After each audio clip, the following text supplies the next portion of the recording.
COVID-19 pandemic has positive and negative impacts on different aspects of lifestyle behaviors. Negative lifestyle behaviors are associated with an increased risk of adverse outcomes from COVID-19. While dealing with COVID, we overlooked the fact that people's lifestyles were severely disrupted. Many people have become physically inactive and developed irregular eating patterns, which leads to unhealthier lifestyles and aggravation of lifestyle-related diseases. COVID-19 pandemic has also caused significant changes to homes, working life, as well as stress. A multi-sectoral approach promoting healthier diets and increasing physical activity can help in slowing down the diabetic epidemic and heart diseases. Beat Diabetes Myths and Facts will impact and help a large number of people to prevent or control metabolic disorders. Today we have with us experts to share with you advice on leading a healthy life. Let me introduce them to you. We have Dr. Manoranjan Tripathi, MBBS, MD, DM Endocrinology, Consultant Endocrinologist, Kalinga Hospital, Bhubaneswar, Dr. Hemant Narayan Ray, MD, DM Cardiologist, Rajendra Institute of Medical Sciences, Ranchi, and Dr. Keshava Murthy, MD Medicine, DNB Cardiology, FESC, FACC, Senior Intervention Cardiologist, Narayana Multi-Speciality Hospital, Mysuru. Thank you so much, doctors, for joining us today. I would like to start with you, Dr. Tripathi. As we all know that COVID-19 affects diabetes patients badly, what are the warning signs of diabetes to look for during infection and post-recovery of the COVID-19 infection? Well, that can have specific and non-specific symptoms. Few specific symptoms of diabetes are increased frequency of urination, increased thirst, increased appetite. These are known as the classical symptoms of diabetes or osmotic symptoms of diabetes. Apart from that, patients can have various non-specific symptoms like progressive weight loss, lethargy, weakness, tingling or numbness sensations in their body. So whenever the patient has any of these classical or non-classical symptoms of diabetes, we think of this disease and we should screen them appropriately with the appropriate test. Okay, so it's very important that we keep a track of what symptoms one is having. Dr. Ray, many people post-recovering from COVID-19 infection are developing high blood pressure. So could you tell us, what could be the reasons and how does one manage the same? Is it only because of stress developed during infection, or could there be other reasons as well? Well, yes, you are right that many patients with hypertension get their hypertension goes out of control, or many patients may develop hypertension during this COVID pandemic. That is basically because of a changed lifestyle, lack of physical activity, taking the wrong kind of food, taking excessive food, and mental stress, which may be because of the negative thinking and negative feelings all around, or because of loss of their close ones.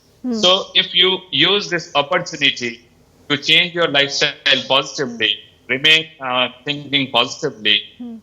By lifestyle, I mean food and physical activity. Yes. Your blood pressure will rather get controlled better. Dr. Murthy, do heart disease and COVID-19 infection, do they have a bi-directional relationship? How badly COVID-19 affects people with pre-existing cardiac ailments? Heart disease and the COVID-19 infection has a bi-directional relationship. That's really true. The COVID patients do develop a heart problems because of the direct infection of the heart by the COVID virus. It can produce myocarditis, and if the myocarditis developed, patient can develop the other complications like cardiac arrhythmias, sudden cardiac death, and patient can have the heart failure chances. COVID infection also causes the formation of the blood clots in the blood vessels. If the heart blood vessels develops a blood clot, patient can develop a major heart attacks. That's why the heart attacks can occur in the young people in the COVID infection patients. And also if the blood clot form in the legs, the clot can go into the heart and produce what we call as a pulmonary embolism. This is one of the direct complications in the COVID patients. Similarly, the heart patients also develop, when they develop COVID infections, they develop more prone for complications. If the heart patient develops a COVID infection, they are more at risk of hospitalization, more risk of cardiac arrhythmias, more risk of death. That's why COVID patients should be very careful in taking the precautions, and they should be appropriate, take all the COVID appropriate precautions. They should vaccinate appropriately. All these precautions should be taken. This is how the COVID and the heart disease are bidirectional relationship they have. So obviously, which means one needs to getting checkups done. We're going to come and discuss that a little more. Dr. Tripathi, if I could ask you here, post-COVID, the work from home culture is causing people to eat more, exercise less. I mean, wrong lifestyle habits. What are the ramifications of this on diabetes management? How frequently should they really consult a doctor for medication management? Yes, this is an important issue, and I'm quite glad that you have raised this issue. You must be knowing that in the management of diabetes, we have three important pillars. Yeah. One is proper and regular intake of your medicine. Second is regular exercise. And the third most important part is intake of a healthy, balanced diet. When you eat more and do less exercise, you are neglecting these two important pillars in management of your diabetes. So this will lead to a worse glycemic control, and in the long term, that will affect your health. So what is recommended is, in the management of diabetes, you should always follow these three important parameters. Coming to the second part of your question, how frequently you should follow up with your doctor. Yeah. This depends upon your glycemic control. If you have a good glycemic control, you can follow up with your doctor every 3 months. However, if your glycemic control is poor, if your blood sugars are very high, then you should visit your doctor more frequently. Okay. So those are some important points which you put across. Dr. Ray, having a silent heart attack puts you at a greater risk of having another heart attack, which obviously could be deadly. Why do people with diabetes experience silent heart attacks? This is basically because of a disturbed autonomic function. Not just diabetes, but patients who are aging. As you are aging or with long-standing diabetes, your chances of having a silent heart attack increases. And by silent heart attack means that a person suffers a heart attack, but the person does not have symptoms of heart attack, which is basically a pain in the chest or burning or heaviness-like sensation in the chest. The symptoms such patients with silent heart attacks will be like profuse sweating or syncope or breathlessness or feeling very uneasy. So these are the features of silent heart attack. And yes, anybody who has suffered a silent or a non-silent heart attack is predisposed, vulnerable to a second heart attack. Even this first heart attack may be fatal, but the second heart attack on an already weakened heart because of a first heart attack is much more likely to be serious or even fatal. Dr. Murthy, due to free access to social media and search engines, people think they can just lower a very high LDL cholesterol through diet alone. What is the role of statin in lowering LDL levels? Are they really necessary? Definitely, statins have a role in reducing the heart attacks and cardiovascular events in a heart patient. Statins do have a role in lowering the cholesterol levels and lowering the cardiac events. We have a literature since the last 30 years, lot of medical literature available. As a cardiologist, since the last 20 years, we used in a lot of patients statins. We do see the benefit of reduction of the heart cardiovascular death and mortality and morbidity. If you see the literature, if you put together a lot of all the trials of the statins, if you use statins for around 10,000 patients over 5 years, if you use adequate dosage with appropriate cholesterol reduction, you can reduce around 1,000 cardiac events like heart attack, admission to the hospital, death. All these things can be prevented. Around 1,000 events can be prevented in a heart patients, and around 500 events can be prevented in a normal people with a high cholesterol. This is the use of cholesterol reduction medicines in all the cardiac patients. But people will presume that by diet control, by exercise, by artery therapy, they can reduce the cholesterol and avoid the medicines. It's not true. By all these measures, you can reduce the cholesterol to only around 20 to 30%. If the cholesterol reduction, if the cholesterol is very high, if you need to reduce the cholesterol by more than 100%, more than 200%, this methodology will never help. It can only supplement the medications, and it may reduce the medicine dosage. So statins do help in reducing the cardiovascular events, and it has got a role to play in the cardiac patients. So we've understood statins are important, necessary. On that note, we're going to be taking a short break. We'll be right back very soon.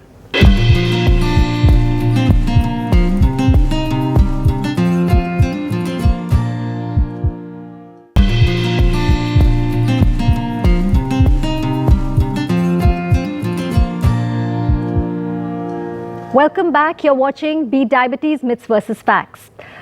Dr. Tripathi, I would like to start with you here after the break. Diabetes affects body function. It affects all major parts, of our body. Can you explain microvascular complications that occur due to diabetes? Yes.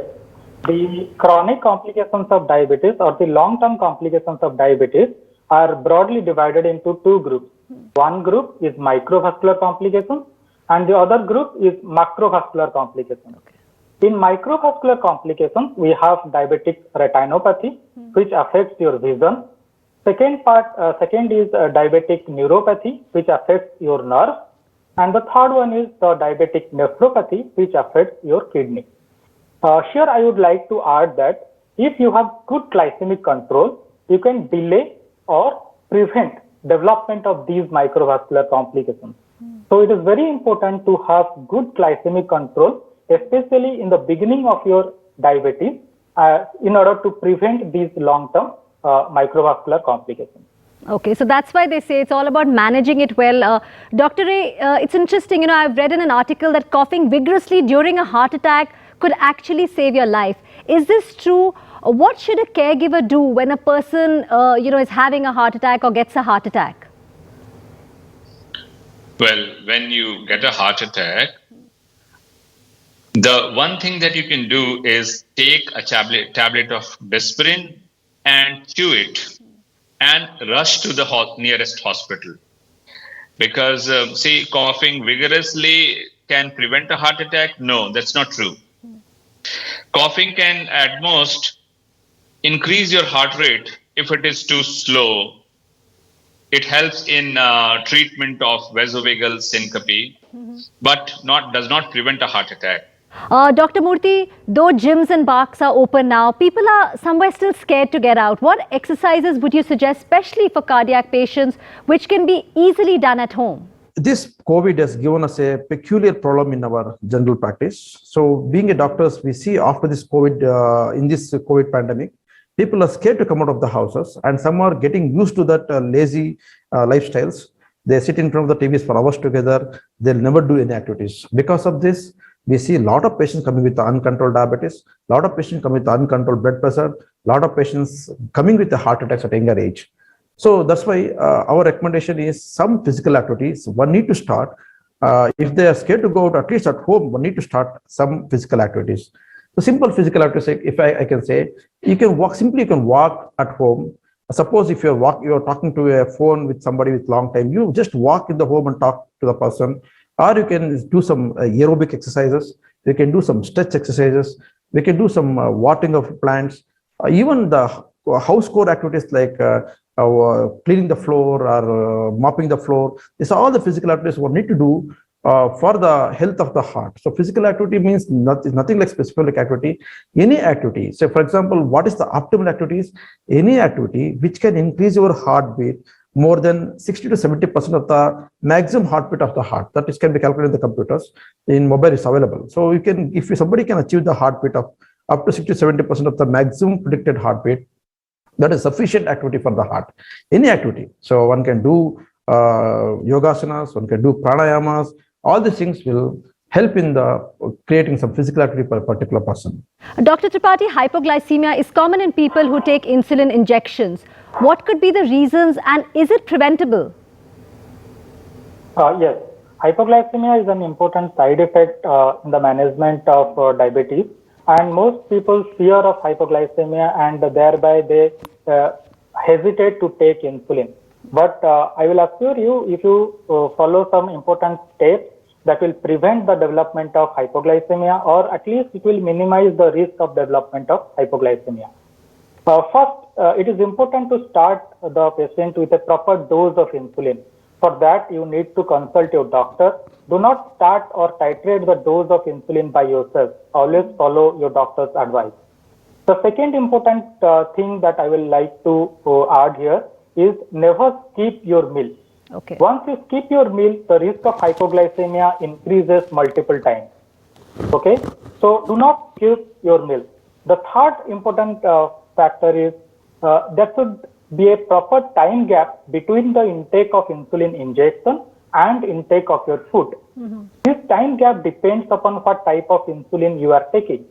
So you consult with your doctor and take proper advice and maintain this particular time gap. If you increase this time gap, if you take your insulin injection and you do not consume your food, that will definitely increase the risk of hypoglycemia. So if you consider all these factors, it will definitely decrease or minimize the risk of development of hypoglycemia. And here I would like to add that insulin is a life-saving medicine, and sometimes it is the only anti-diabetic medicine that your doctor can prescribe you. So do not hesitate to take insulin in the fear of hypoglycemia. Take proper steps that will prevent the development of these side effects, but do not hesitate. Okay, I think that's a very important point which you've put across, which is important for our viewers. I mean, to have the right time, the gap, and of course not skipping meals and going to your doctor in the right dosage. So those are some important points. Dr. Ray, there is a myth again, that having enough good cholesterol can offset bad cholesterol. Is it true? Because many people, all ages, they think that, we can really offset it. Yes, definitely. Good level of good cholesterol, partly, not completely, compensates for an increased level of bad cholesterol. The LDL cholesterol, which is bad cholesterol, increases your chances of heart attack and strokes. And an increased level of good cholesterol is a negative risk factor for development of heart attacks and stroke. Okay. Dr. Murthy, again, another thing, like we were just talking about the heart. Many people get confused about heart attack and heart failure. Can you explain their differences? See, heart attack and heart failure, both are different entities of a heart disease. I think it's a very good platform. I should thank this media for giving this opportunity to explain these two things. Heart attack is a condition wherein there is abrupt stoppage of the blood supply to the heart, due to which the heart suffers the ischemia. Because of the acute ischemia to the heart may not function properly. Heart may produce various problems like cardiac arrhythmia, sudden cardiac death, or part of the heart get damaged. This is about the heart attack. So this heart attack may be various severity, mild heart attack, massive heart attack. Sometimes heart attack may be mild heart attack. Sometimes patient may not come to know. Massive heart attack patients, majority of people, they have the chest pain, they have breathing difficulty, they have loss of consciousness. All these things can be there in the part and parcel of the heart attack. Heart failure is a different terminology wherein heart cannot able to perform its activities as expected. For example, if somebody walks, the heart test increases activity. Somebody climbs stairs, heart test increase capacity so that it can pump according to the requirement. If the heart cannot able to pump according to requirement, it is called heart failure. So sometimes heart failure to extreme. Patient cannot able to be comfortable even at rest. Patient will be breathing difficulty at rest. Patient cannot able to lie down comfortably, will feel breathless or short of breath. All these things are the part of the heart failure. So I think my differentiation is very clear: heart attack and heart failure. So thank you so much, doctors, for sharing all this with us. I'm sure our viewers have definitely gained from all the expertise that you all have done. Thank you so much for joining us today.